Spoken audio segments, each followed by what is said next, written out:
Nós hoje vamos falar sobre os níveis do autismo, né? E aí sempre tem aquele tabu, né? Ah, esse é Asperger, não, esse é nível tal, esse é nível 2. E aí, como que a gente identifica, por exemplo, vamos começar pelo Asperger, né? Que está sendo muito falado essa questão do Asperger, porque tem muitas crianças sendo diagnosticadas com Asperger. Então, nós vamos falar um pouquinho sobre ele e depois vamos falar um pouco mais sobre os outros níveis. Raquel, em primeiro lugar, a síndrome de Asperger, ou Asperger, ela teve já durante muito tempo um diagnóstico distinto do autismo, porque ela acaba hoje sendo muito confundida com o autismo leve. Muita gente trata como se fosse sintoma o autismo leve e a síndrome de Asperger, ou Asperger. Não são sinônimos. Basicamente, o Asperger ele tem a característica de não ter o transtorno do desenvolvimento da fala. Então, pelo contrário, eles falam bastante. Muito, às vezes eles falam bastante, muitas vezes vão ter precocemente um vocabulário muito rebuscado, muito rico, parecendo como se fosse um adulto em relação a uma criança muito jovem, mas aí que vão ter semelhança em relação à questão do autismo. A síndrome de Asperger clássica, o indivíduo ele tem a dificuldade muitas vezes de entender metáforas, de entender essas figuras de linguagem, como quando a gente usa ironia, quando você usa, por exemplo, aquele dizer uma coisa, mas querendo significar outra. Então a síndrome de Asperger ela tem dificuldade de compreender essas nuances da língua. Muitas vezes a fala, como eu disse, já não há transtorno na época em que ela se desenvolve, porém muitas vezes a criança tem uma fala que a gente chama de monotônica. Como assim? A Raquel é professora? Por exemplo, você ensina para o seu aluno que, de acordo com o que você fala, você canta uma coisa diferente do idioma, e isso dá significado. Né?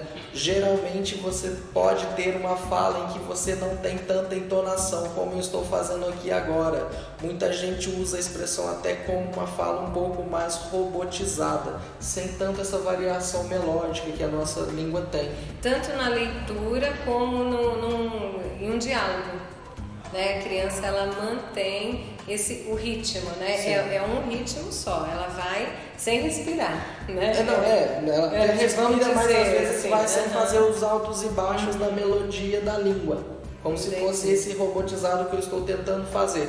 É claro que sim, cada pessoa às vezes vai fazer de um jeito, né? Isso aqui é uma tentativa de imitar. Às vezes até para que os pais entendam, né? Sim. Lembrando que isso não é uma característica crucial para falar que ele tem transtorno do espectro autismo. Isso não é, por exemplo, a característica final, a criança falar dessa forma. Né? Ela pode vir apresentar essa forma. Outra coisa que chama bastante atenção para o diagnóstico é a fixação por determinados temas. Então, é aquela criança que, por exemplo, sabe tudo sobre um determinado tema, e outros assuntos, por exemplo, ela tem uma maior dificuldade.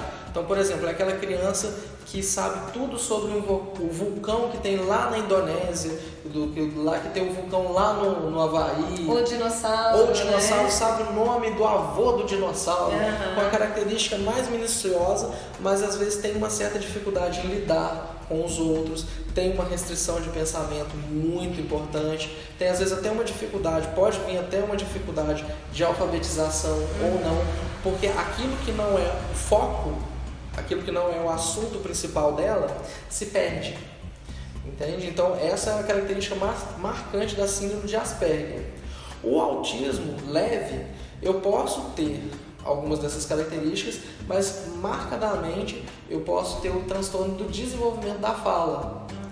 O atraso, né? O atraso para começar a desenvolver a fala. Então é nisso que começa a se diferenciar. Então por isso que não são sinônimos. O mais leve, ele é mais difícil então de ser identificado. Exatamente. Muitas vezes com as famílias eu falo, o mais leve é o que precisa do especialista. Porque o caso grave acaba que vem associado muitas vezes com agitação importante, com agressividade importante. Então muitas vezes o vizinho dá o diagnóstico. Verdade. É o vizinho. Mas aquele caso sutil é o que mais demanda da gente, mais demanda avaliação especializada.